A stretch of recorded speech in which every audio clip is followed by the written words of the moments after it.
Today I'm doing my first Q&A ever, and I have the questions right here. I have not seen these questions, I don't know what they are, and I'm really excited about answering them. I asked someone to select the questions, print them, and put them here in this box because I wanted to give a genuine reaction. So without further ado, let's get started.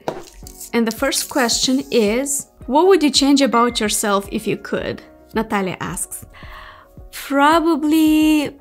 Well, Natalia, first of all, change about myself? Please, I'm perfect. No, I'm not perfect. There's actually a lot of things I would like to change about myself, and that's why I am on this journey of self-improvement and personal and professional development, because I want to be a better version of myself, the best version of myself that I can. The thing that I would change right now about myself is I would like to be more patient. I am one of the most impatient people out there. I want results now. I want things to happen as soon as I put effort into them.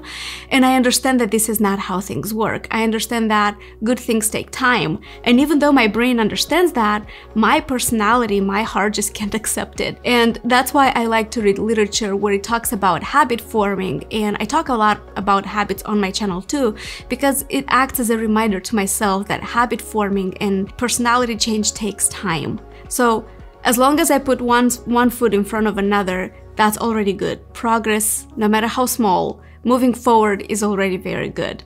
So yeah, that's probably one thing I would like to change about myself, being a little bit more patient. Okay, the second question is, how many languages do you speak and do you think in different languages? This one doesn't have a name. I don't know who asked that. I speak 4 languages. I speak 3 languages fluently. I am fluent in Romanian, Russian, and English, and I speak a little bit of German. Now, I grew up in Moldova. So in Moldova, we speak Romanian and Russian. My native language is Romanian, but I grew up hearing Russian on TV. I had friends who speak Russian. I still have friends who speak Russian. And then I started taking English when I was in 2nd grade, so I was 7 years old. And by the time I was in 7th grade, I was already fluent.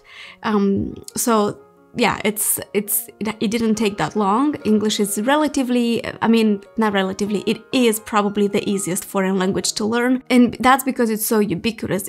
It's everywhere. It's in the movies, the songs, popular songs. So yeah, it was very easy to learn it. And then German, I graduated from college in finance and German with very good results. I actually graduated cum laude, and I was able to speak German at a very fluent level. But that's been a while ago, so use it or lose it, that's very true. I don't think I'm fluent in German anymore. That's why I say I speak 3.5 languages. But I can get around in German. If I go to a German-speaking country, I can get around easily. It's just that I can't carry deeper conversations like I used to before when I spoke it on a regular basis. And the second part of the question is, do you think in different languages? I primarily think in English now, even though it's not my native language, but I am in an English-speaking environment. I work using English, and all of my jobs have been involved somehow with English. So yeah, I primarily speak in English. But if I speak a lot of time with some of my friends in Russian or Romanian for a long time, then I catch myself thinking in that language. All right, let's see the next one. Steven asks, are you a morning person or a night owl? Well, Steven, I am most definitely a night owl. I have a lot of energy in the evening. I have so many ideas in the evening, but I am changing that. I am waking up at 5 o'clock every morning now. That was my March challenge, and I'm still continuing to do that. I think that's going to be a lifestyle change for me moving forward. And the reason for that is because I work so much better in the morning. Because I'm a night owl, I have so much energy that my mind just jumps from one idea to another very, very easily. I want to start working on a project, and then my mind just automatically thinks of something else, and I want to jump to the next shiny object.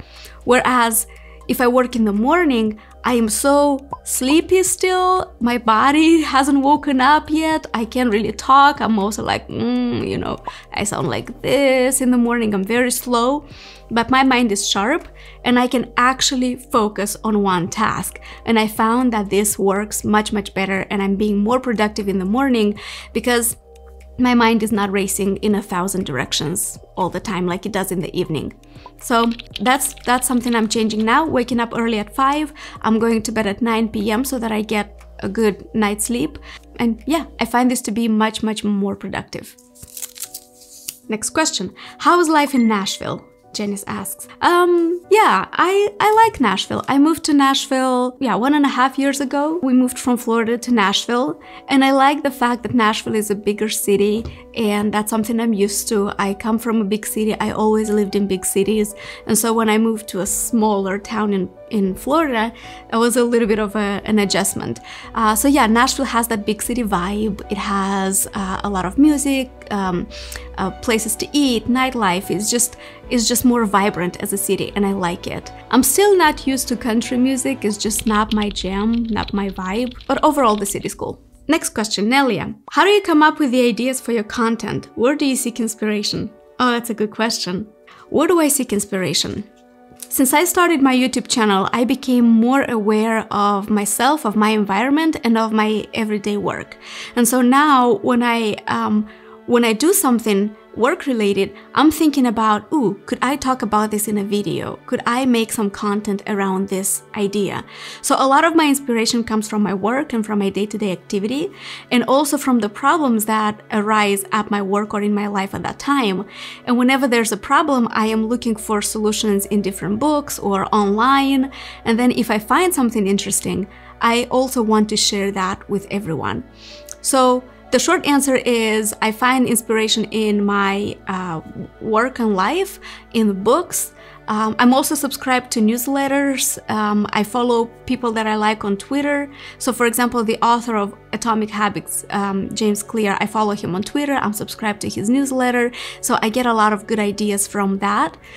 And everything that I read a lot, and everything that I read, it kind of goes through this filter now. Could I make a video on this topic? And a lot of the times I think, oh, it's too simple. Everyone knows about this topic. I mean, who doesn't know? People are gonna get bored because they already know the answer to this question. But I get a lot of good feedback from my videos saying that this is exactly what I needed to hear now. And that's what really matters to me. Okay. What advice would you give your 17-year-old? What advice would I give my 17-year-old? Financial advice, I would say I was earning some money. I had a part-time job. I would tell myself to save more and put 10% aside. Whatever I'm making, put 10% aside and invest it later.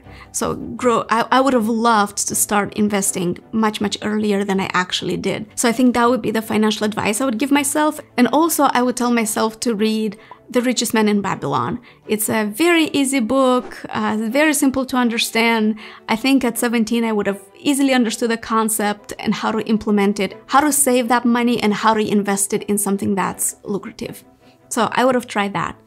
From a social point of view, what advice I would give myself is don't overthink everything. Don't try to please everyone. Be who you are, and the right people will gravitate towards you, as opposed to you trying to find your place in the world and mixing with different people just to see where you belong, and then in the end you don't belong anywhere. It's and that's the advice I would give my daughter at that age too. It's like, I understand you're looking for yourself at that age. You're trying to see what kind of tribe you belong in, but be who you are and people will find you. Let others discover you. Okay, next question. Which of your possessions do you value the most? Akash. I wouldn't say that I'm attached to possessions as much.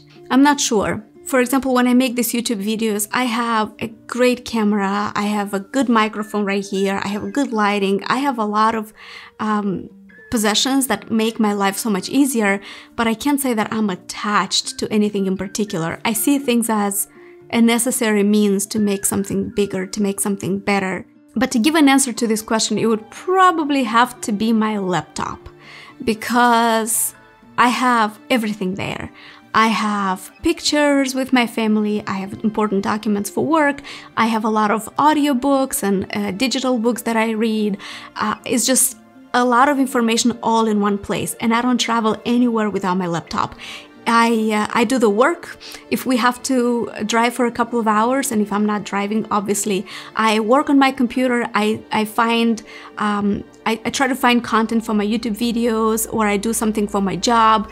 And so yeah, I think my laptop is something that I take with me everywhere. It has everything, literally everything in there, and it's a very organized system, and I know where to find everything. And if I had to get another laptop, it would take me a while to redevelop this system the way it is right now. I don't know if I'm attached, but it would be harder to if I didn't have it in my life. Okay, were there times when you thought you were going the wrong way professionally? Valeria asks. Yes, oh yes, there were times, many times when I didn't think I was going in the right direction, professionally speaking. So a couple of years ago, about 6 years ago, I had a business, and we were doing really well. We had loyal customers, we were growing, but that's not to say that we didn't have our own problems as a company, and me as an entrepreneur, or me just as a person at that stage in my life. And yeah, I didn't feel like I was going in the right direction professionally at some point. And to fix that, I was searching for answers, and I was reading a lot of books, how to grow, how to be better, how to, see the next step. Overall, my personality type is I'm a visionary. I see the bigger picture. I don't like to be so granular and work with little details. And so I was always focused on, we're gonna get through this problem, but what's the next big thing? And I think this was one of the main problems, professionally speaking, because I was reading books that I wasn't necessarily prepared for and that I didn't need at that point in my life. I was reading books that were popular. I was reading books that were recommended by bigger businesses, by influential people, but I wasn't reading something that I needed at that specific time for that specific problem. And I think if I had, I would have been able to learn more from that problem and know how to fix it and avoid it in the future. And had I known back then what I know now, things would have been different, I'm sure of it. But, I didn't think back then that I would end up being in the United States. I didn't think back then that I would be where I am right now. Okay, next question. Do you make vareniki yourself, sweet or savory? Oliver asks. So vareniki is a popular dish in the area where I'm from. I think it's actually popular everywhere. In my country, we call it koltsunash. Vareniki, I think it's the Ukrainian/Russian version. In the US, they are called pierogis, which I think is Polish. So yeah, it's a popular dish everywhere. And do I make vareniki myself? Well, no, because I don't really like varenikis. Shocker, I know. What? I don't like pasta also. I know. But it's like boiled dough, and I just don't really understand the appeal of that. I mean, I eat vareniki if I see them, but it's not something I crave. So that's why I don't make it myself. And two, I don't really like to cook. It's not something that I would like to spend my time doing. Now, if I'm with a group of people, if I'm with my friends, then we cook together, we laugh together, we have a good chat.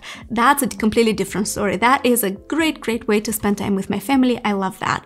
But being myself in the kitchen is just not something I see as a fun activity to do.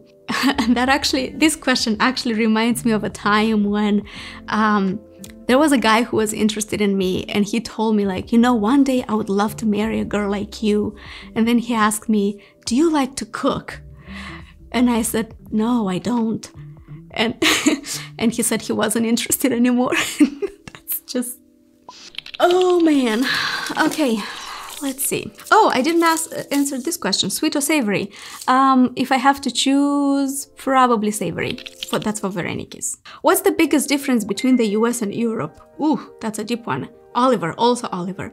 What part of Europe do you mean? Because it's very different. If you go to Scandinavian countries, that's a completely different Europe than Eastern Europe, where I'm from, or the Balkan countries. And I think actually that is my answer. That is the biggest difference. I think Europe is more diverse than the United States. And let me explain. because I know I can hear people saying, what, but America is multicultural. Yes, it is. There's a lot of cultures living here in the United States, and I love that. You can find people from all over the world, probably in your city where you live in, or in your state, you know, in your community, which I really, really like. But when I talk about diversity, it's like if you travel from the East Coast to the West Coast, or from North to South, or even to the next state, it's not that big of a difference between states. Everybody speaks the same language, you can get the same food, you see the same stores, it's the same music everywhere. Maybe Nashville with the country music in this area, but overall, you know, there's still a unifying factor that shows this is America, this is the United States. Now, Europe is a different story. I think that every country has its different vibe. Every country has a different culture, it has different food, it has different traditions, different holidays, different music, different language, you know, so it's so much more diverse in that sense. So when I visited Italy, I think Italy has a certain vibe, and then I took the train to France, and that was only 20-30 minutes of a train ride, and it's a completely different vibe. You can literally feel like you are in a different country. Plus, it's a different language, obviously, just different mentality. That's what I miss the most about Europe, is when you travel to a different country, when you want to just disconnect from your work, you travel to the next country, or to, you know, take a 1-hour flight somewhere, and you are completely immersed in a new, different environment than what you're used to. And I like that. And I don't feel the same here in the States. All right, well, where do you see yourself in 5 years? Also, Valeria, in 5 years. In 5 years, I hope to be financially independent. I hope to travel like I used to, or more. I miss traveling. I really, really, really miss it. But yes, I want to be financially independent in order to have more time for my family and for my hobbies. People might think, well, what's stopping you from getting your hobbies, from working on your hobbies and spending time with your family? Is it work? Well, then work less. And it's true, if I work less, I could spend a lot more time with my family and doing something that speaks to my soul. But I don't want to ever have to worry about financial difficulties. I've seen financial struggle growing up. I've seen people working hard and not getting where they want to be. Even though I did have a happy childhood and a happy life overall, I don't ever want to think of the what ifs. What if one day I'm not going to be able to work? How will I provide for my family? What if one day something happens? What if, you know, just a lot of what ifs in life. And so I don't ever want to think about this. And that's why financial freedom, financial independence is really important to me. And I hope to be there in 5 years. Okay, last question. What do you think is the #1 thing that Moldova should learn from America and vice versa? Wow, Philip. So Philip is an American. He was a Peace Corps volunteer in Moldova back in 2013, 2012. That's how we met. What can Moldova learn from America? As a country, there are a lot of opportunities here in the United States. To make money, opportunities to invest, and that's not something that we have back home. In fact, I don't think people would ever trust to make an investment in any organizations or any institutions in Moldova, just because we have a lot of corruption and a lot of unpleasant experiences in the past where people just don't trust it. And that is a huge problem, because I'm seeing here in the States, I see how people plan for their retirement. I see how they have investments in 401k, IRAs. You know, it's just they think about where they're gonna get money from when they retire. And when people retire here in the US, it's a huge celebration. It's like they enjoy their freedom, they play golf, they travel. It's a great time for these people. And it's a completely different story where I'm from. When people retire, that's when a lot of the worries kick in. How are they gonna live off the pension they receive? The pension is really small, and retired people have a really hard time getting by, and they have to work, you know, they have to grow their own vegetables and they sell it at a farmer's market. They have to find a way to make extra money, which is really sad. It's really struggling. And I can't blame the people of my country for not being as financially literate as Americans are. But I do think that the country as a whole just doesn't offer as many investing opportunities. I don't want to get into too many details, but when Moldova was part of the Soviet Union, a lot of people did have investments. They did save up money.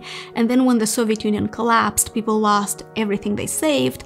And I think maybe a lot of the mistrust comes from that period. They just don't trust it anymore. So if Moldova could learn one thing about the US is how to provide investing opportunities, how to make it more money friendly for the people so that they wouldn't worry when they get older. Diving deep here. And the second part is, and vice versa. What can America learn from Moldova? Oh man, that's a tough one. What do I miss from home? What I like about where I'm from is the food, the vegetables and the fruits. I love how organic food is available everywhere and how affordable it is. And so if you want, oh, and by the way, they're so tasty and so delicious and so full of flavor. You know, when you get a tomato and when you cut it, it's like the whole house smells like that tomato. And here, when I buy it from the grocery store, it's not the same. I think, yeah, I don't like the taste of fruit and vegetables here. Even the cherries, even the peaches, the apples, they just don't have the same taste as they do back home. Back home, they're just so much more flavorful. Probably because of maybe the climate, but also maybe because it's organic. Because Moldova is an agricultural country and people work on their lands in the rural areas and everyone grows their own food. And so I like it, and not just fruits and vegetables, but also meat, dairy products, and I love homemade dairy products, like homemade sour cream, homemade cottage cheese. Oh, it's the best. It's the best. And so I think what I would like America to not learn, but maybe to adopt is to make healthy organic food much more affordable, because it's so expensive right here in the States. I try to buy more organic and healthy food and it's ridiculously expensive.